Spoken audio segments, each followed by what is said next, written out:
तो गाइस 1984 में स्पाइडरमैन का पहला ब्लैक सूट और इवेंचुअली 1988 में वेनम के इंट्रोडक्शन के बाद सिम्बियोट्स मार्वल यूनिवर्स का एक बहुत ही बड़ा हिस्सा बन गए और तब से मार्वल कॉमिक्स में टाइम टू टाइम हमें कई तरह के सिम्बियोट्स देखने मिले हैं, चाहे कुछ अच्छे हो या कुछ प्योर डिस्ट्रक्शन और केओस के भूखे। और बात करें इनके ओरिजिन के बारे में तो गाइस सिम्बियोट्स बेसिकली एक एलियन रेस है जो कि क्लिंटार नाम के एक प्लैनेट से आए हैं और इनका क्रिएटर स्वयं डार्क लॉर्ड यानी नल है, जिसने सिम्बियोट्स को यूनिवर्स को तबाह करके प्योर डार्कनेस फैलाने के लिए क्रिएट किया था। और बेसिकली सिम्बियोट्स एक तरह के पैरासाइट्स होते हैं जिन्हें ऑपरेट करने के लिए एक होस्ट चाहिए और एक बार एक सुइटेबल होस्ट मिल गया तो ये उसके स्ट्रेंथ और रेजिस्टेंस को सिग्निफिकेंटली बढ़ाने के साथ साथ उसके रेज और हंगर को भी कई गुना बढ़ा देते हैं। और एज इन सिम्बियोट्स के ऑफस्प्रिंग्स भी होते हैं तो इनका हर जनरेशन अपने पेरेंट सिम्बियोट से बेटर और मोर पावरफुल होता जाता है। सो गाइस इस वीडियो में हम ऐसे टॉप 10 मोस्ट पावरफुल सिम्बियोट्स के बारे में बात करेंगे। सो गाइस प्लीज वीडियो को पूरा देखें और चलिए शुरू करते हैं। Number 10 sleeper. तो गाइस स्लीपर वेनम का ही सातवां ऑफस्प्रिंग है जो कि 2016 के वेनम इशू 165 में पहली बार अपीयर हुआ था। और बेसिकली स्लीपर का जन्म वेनम के एक अनयूजुअल प्रेगनेंसी से हुआ था और इसके जन्म होने के बाद वेनम और एडी ब्रॉक ने सोचा कि अगर स्लीपर अपने यंग एज में किसी बुरे होस्ट के हाथ आ गया तो ये खुद भी एक इविल सिम्बियोट बन जाएगा। तो इसीलिए वेनम और एडी ब्रॉक ने इसे अल्केमेक्स रिसर्च सेंटर में छोड़ दिया जहां ये सेफ भी रहता और इसके बारे में जानकारी भी मिल जाती। और वहीं जानने मिला कि स्लीपर के पास दूसरे सिम्बियोट्स जैसे सेफ शिफ्टिंग और वेबिंग की एबिलिटी तो है ही, बट ऑल्सो इसके पास कैमोफ्लेज की भी एबिलिटी है जिससे ये लाइट को बेंड करके खुद को इनविजिबल कर सकता है। एज वेल एज इसके पास केमोकाइनेसिस की भी एबिलिटी है जिससे डिफरेंट लिक्विड्स और गैसेस रिलीज करके अपने एनिमी को साइकोलॉजिकली इन्फ्लुएंस कर सकता है। इवन ये न्यूरोटॉक्सिन्स भी रिलीज करके अपने एनिमीज को एक लंबी नींद में भेज सकता है। So guys even if sleeper हमारे लिस्ट में नंबर 10 में आ रहा है बट स्टिल टाइम आने पे इसके पावर्स लीथल साबित हो सकते हैं। Number 9 scorn. तो गाइस स्कॉर्न जो कि कार्नेज का ही एक ऑफस्प्रिंग है वो सबसे पहली बार 2011 के कार्नेज इशू 11 में देखी गई थी जहां माइकल हॉल नाम के एक इविल पुरुष ने कार्नेज को कैप्चर करके उससे कुछ बायोकेमिकल आर्मर्स और एक प्रोस्थेटिक आर्म बनाए थे जिसे उसने डॉक्टर नीप्स नाम के एक लेडी को दे दिया था। बट इवेंचुअली उस प्रोस्थेटिक आर्म में जो कार्नेज का हिस्सा था वो जाग गया और डॉक्टर नीप्स के साथ बॉन्ड होके उसने अपने पुराने होस्ट यानी क्लीटस कैसिडी को आजाद करवा दिया और डॉक्टर नीप्स को छोड़कर वो फिर से कैसिडी के साथ जुड़ गया।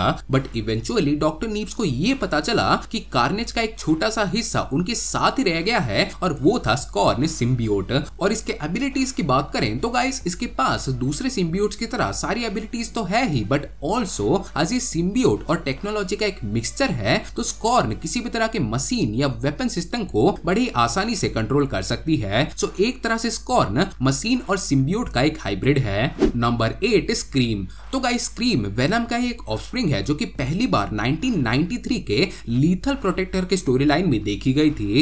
एक बार लाइफ फाउंडेशन नाम के एक इवल ग्रुप ने एडी ब्रॉक को पकड़कर उसे वेनम से अलग कर दिया था और वेनम पे एक्सपेरिमेंट्स करके उन्होंने उससे 5 और सिम्बियोट्स क्रिएट किए, रायोट, लैसर, फेज, एग्नी और स्क्रीम। और स्क्रीम के जन्म होने के बाद इसने एक मेंटली डिस्टर्ब्ड डोना डिएगो को अपना होस्ट बना दिया जिससे ऑफ कोर्स ये आउट ऑफ कंट्रोल होकर डिस्ट्रक्शन फैलाने लगे। और इसके एबिलिटीज की बात करें तो गाइस इसके पास दूसरे सिम्बियोट्स की तरह सारी एबिलिटीज तो है ही, बट ऑल्सो इसके पास अपना स्पाइडर सेंस भी है और ये चाहे तो अपने बालों को एज वेपन यूज कर सकती है। इवन स्क्रीम एक ऐसा सिम्बियोट है जो कि एक डेड होस्ट के साथ भी ऑपरेट कर सकती है, which is literally crazy. Number 7 hybrid. तो गाइस हाइब्रिड एक ऐसा सिम्बियोट है जो कि 4 सिम्बियोट्स को मिलकर बना है। जैसे कि मैंने जस्ट अभी कहा था कि जब लाइफ फाउंडेशन ने वेनम पे रिसर्च करके उससे 5 और सिम्बियोट्स क्रिएट किए थे रायोट, लैसर, फेज, एग्नी और स्क्रीम, तो इनके जन्म होने के बाद स्क्रीम तो अकेले निकल गई बट रायोट, लैसर, फेज और एग्नी एक साथ बॉन्ड हो गए थे जिससे हाइब्रिड का क्रिएशन हुआ। तो इसीलिए जब हाइब्रिड किसी को भी अपना होस्ट बनाता है तो इन चारों की कॉन्शियसनेस उसमें आ जाती है और ऑफ कोर्स एक बॉडी में जब होस्ट के साथ साथ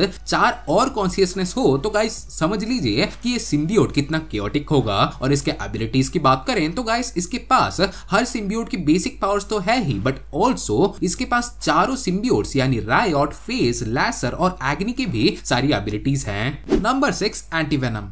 तो गाइस एंटी वेनम पहली बार अपीयर हुआ था 2008 के अमेजिंग स्पाइडरमैन इशू 569 में, जिसमें एडी ब्रॉक और वेनम एक साथ नहीं थे। लाइक बेसिकली उस time Eddie Brock mister negative के फीस्ट सेंटर में एज ए वॉलंटियर काम किया करता था और इवन उस टाइम वो कैंसर से भी सफर कर रहा था। तो एक बार ऐसे ही फीस्ट सेंटर में मिस्टर नेगेटिव के टच में आने से उसके अंदर मिस्टर नेगेटिव की कुछ एनर्जी चली गई और इसी नेगेटिव एनर्जी ने उसके अंदर जो वेनम के कुछ रिमेनिंग पार्ट्स थे उन्हें पूरी तरह से एक्टिवेट कर दिया, जिससे एक नेगेटिव सिम्बियोट का क्रिएशन हुआ और इवेंचुअली इसी सिम्बियोट को एंटी वेनम का नाम दिया गया।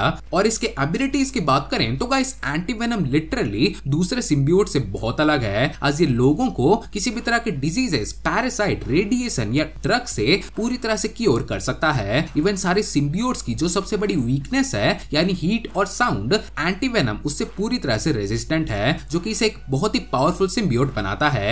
Number 5 carnage. तो गाइस कार्नेज वेनम का सबसे पहला ऑफस्प्रिंग है जो कि द अमेजिंग स्पाइडरमैन इशू 359 में पहली बार अपीयर हुआ था। और लेट देयर बी कार्नेज में हमने इसके ओरिजिन तो देख ली है। लाइक कहा जाए तो कार्नेज सबसे वायलेंट और अनप्रेडिक्टेबल सिम्बियोट है अभी तक का, और ऊपर से जब इसे क्लीटस कैसिडी जैसा साइको और सीरियल किलर होस्ट मिल गया तो गाइस कार्नेज और भी डेंजरस और एग्रेसिव बन गया, जो कि लिटरली एक बहुत ही लीथल कॉम्बिनेशन है। और इसके एबिलिटीज की बात करें तो गाइस कार्नेज के पास वेनम की सारी एबिलिटीज होने के साथ साथ ये अपने हाथों से कोई भी वेपन क्रिएट कर सकता है। इवन ये इतना डेंजरस है कि ये चाहे तो फोन वायर से ट्रैवल करके दूसरे साइड वाले को बड़ी आसानी से टपका सकता है। और इवन कॉमिक्स में तो कार्नेज एक ही टाइम में मल्टीपल होस्ट ऑपरेट कर सकता है। So guys no doubt he is very powerful. Number 4 toxin. तो गाइस टॉक्सिन कार्नेज और वेनम की औलाद है और ये लिटरली बहुत पावरफुल है। इवन माना जाता है कि इतना पावरफुल है कि इवन सिम्बियोट्स के गॉड नल भी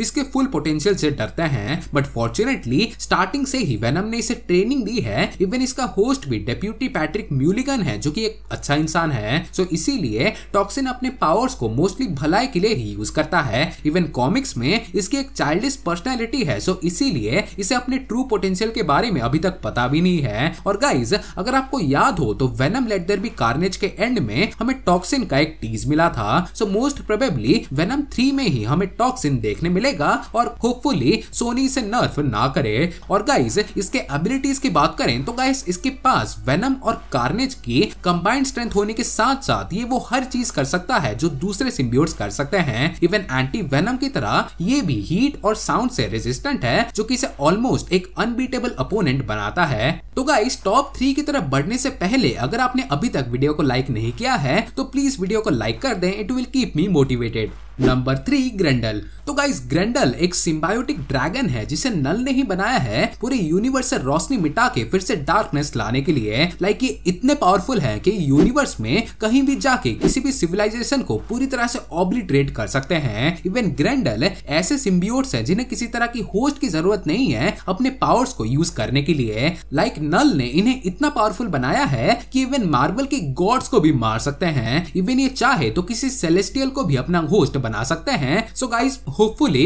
ग्रेंडल सिम्बियोट हमें लाइव एक्शन में एक दिन जरूर देखने मिले। Number 2 null. तो guys null god of darkness है और इसी ने ही सिम्बियोट्स को क्रिएट किया है। लाइक कॉमिक्स में इसका जन्म प्राइमोर्डियल वॉइड से हुआ था 6th और 7th कॉस्मोस के बीच। लाइक ये लिटरली बिग बैंग से पहले एग्जिस्ट करता आ रहा है जब इस यूनिवर्स में कुछ भी नहीं था और हर तरफ डार्कनेस हुआ करता था और यही डार्कनेस ही उसका किंगडम था। बट उसके बाद यूनिवर्स पे सेलेस्टियल्स आए और उन्होंने धीरे धीरे करके पूरे यूनिवर्स में लाइफ और रोशनी फैलाना चालू कर दिया।